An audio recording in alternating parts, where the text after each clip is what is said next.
Assalamualaikum warahmatullahi wabarakatuh. Selamat siang teman-teman. Apa kabar? Sehat-sehat semua ya. Ini video santai. Saya ingin sharing, unboxing BPKB yang sudah saya terima tadi pagi. BPKB-nya Veloz. Lumayan cepat karena saya telah terima kendaraan itu tanggal 25 Desember. Dan sekarang pertengahan April, berarti sekitar Januari, Februari, Maret, 3 bulan setengah lah ya. Teman-teman ada yang sudah setelah terima BPKB? Ada yang lebih cepat dari 3 bulan setengah? Ya, semoga segera diterima ya BPKB-nya.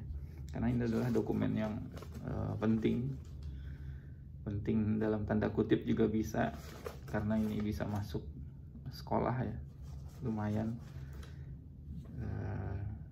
Dan ini di dalamnya kita unboxing ada 3 lembar surat atau dokumen yang menyertai BPKB ini. Tapi sebelumnya teman-teman, kalau udah terima BPKB ini jangan lupa untuk mengecek data-data yang ada di dalam bukunya ini ya. Jangan sampai selisih atau berbeda dengan data-data yang asli. Contoh nama pemilik itu penting. Selisih 1 huruf aja sebaiknya saran saya dikoreksi atau direvisi, kembalikan.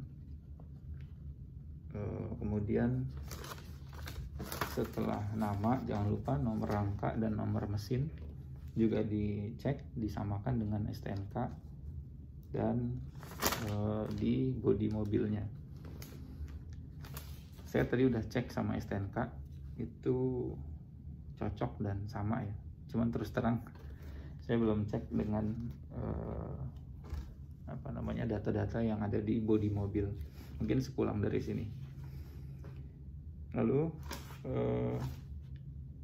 BPKB yang sudah kita terima itu dilengkapi juga oleh 3 lembar surat. Nah, yang pertama itu adalah faktur ya. Faktur kendaraan ini diterbitkan oleh manufaktur, namanya juga faktur. Yang nerbitin pasti manufaktur ya. Nah, di dalam faktur ini untuk si Toyota Veloz ini saya mau buka aja rahasianya, nggak apa-apa. Tapi ada data-data yang sensitif yang nggak akan saya tampilkan ya. Ya teman-teman ngerti lah ya. Yang saya rasa nggak sensitif adalah harga dasarnya si Veloz ini ada di angka 207806000. Ini yang tipe CVT TSS atau sekitar 208 juta teman-teman ya.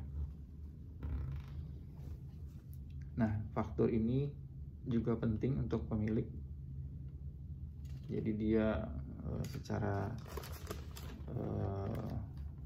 legal adalah pemilik dari kendaraan itu,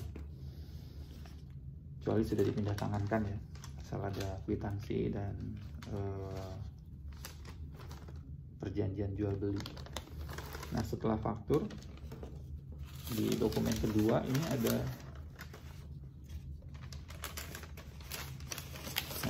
ini sertifikat nomor identifikasi kendaraan bermotor. Apa sih sertifikat nomor identifikasi kendaraan ini? Ini adalah yang nerbitin Kementerian Perindustrian ya teman-teman. Jadi tiap kendaraan itu ada nomor identifikasinya. Ini seperti IMEI kali ya kalau di handphone, atau kalau di kependudukan ya NIK, nomor induknya itu. Di sini ada terdiri dari kode manufakturnya, dari brand apa, macam-macam ya. Nanti teman-teman bisa browsing. Nah, yang terakhir adalah sertifikat uji tipe.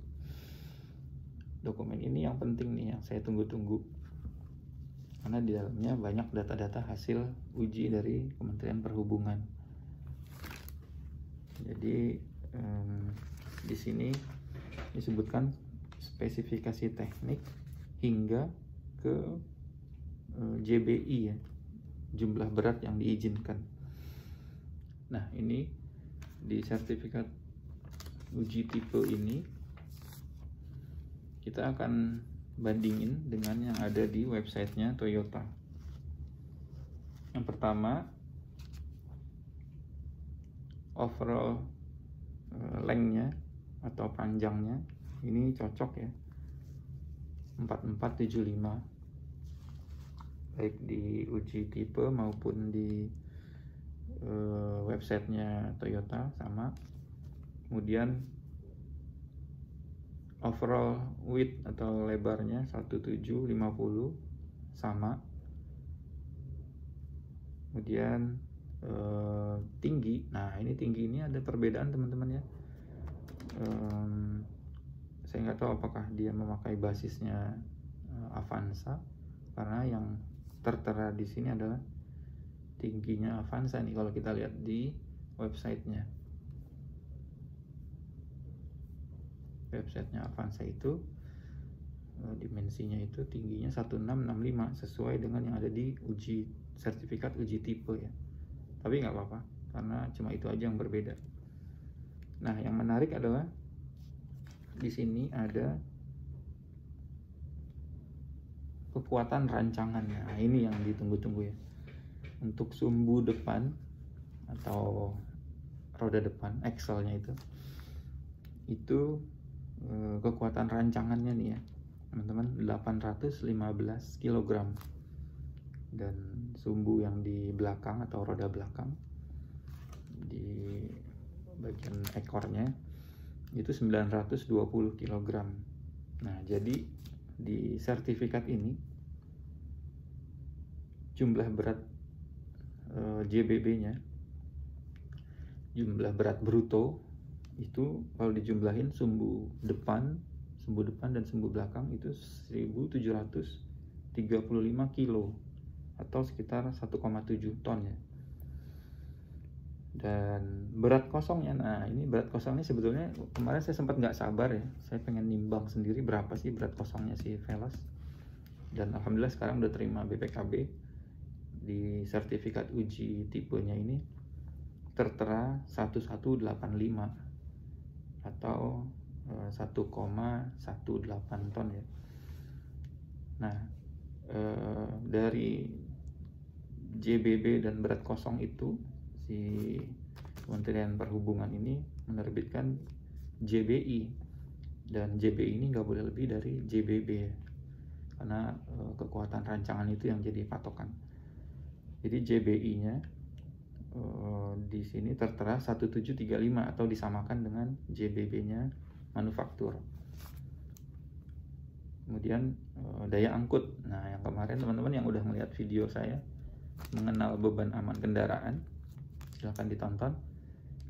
Yang saya pakai kan waktu itu Hyundai Creta ya, sekitar berapa kemarin ya, sekitar 415 kalau nggak salah.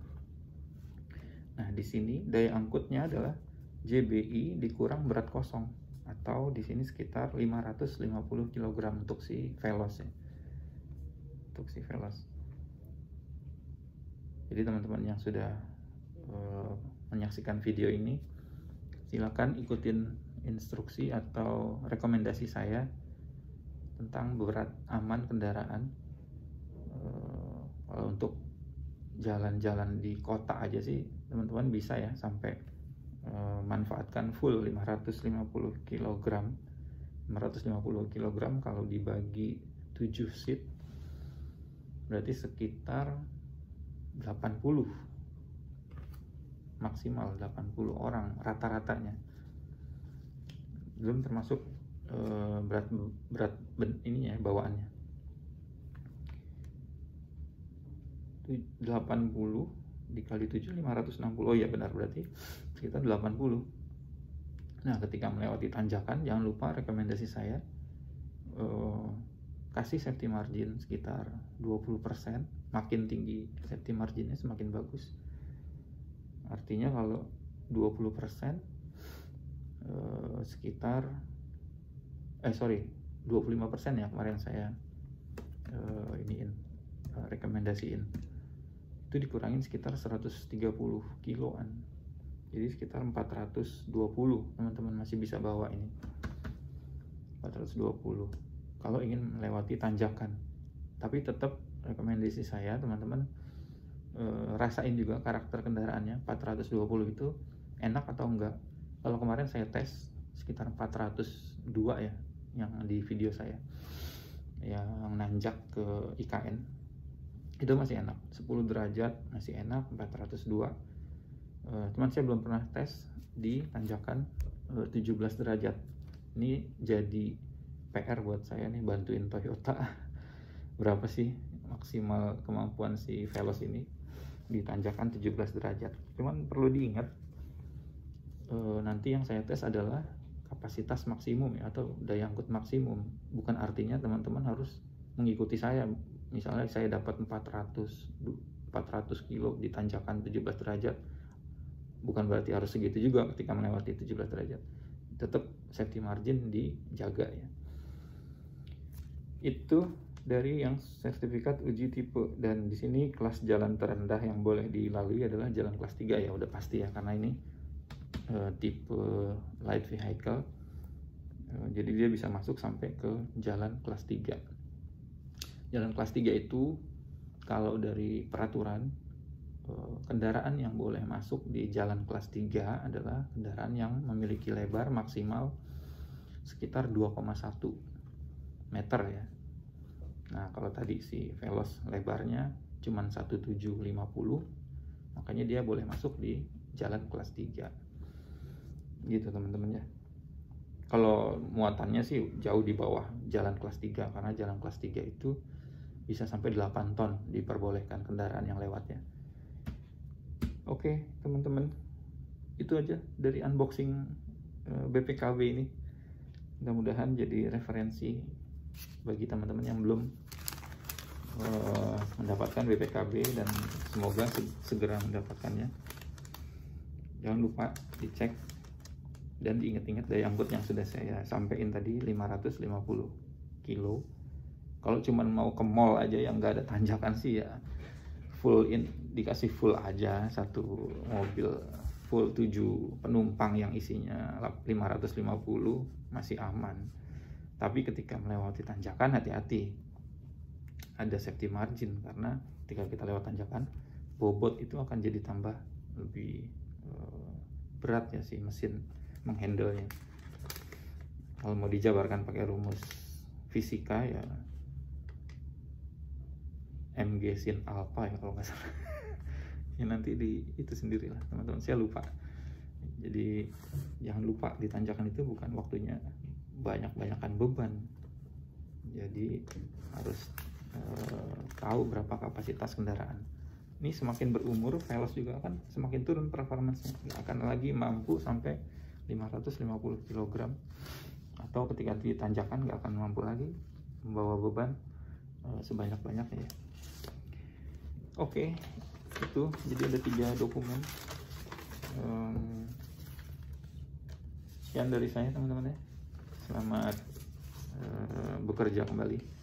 Terima kasih, selamat siang, assalamualaikum warahmatullahi wabarakatuh.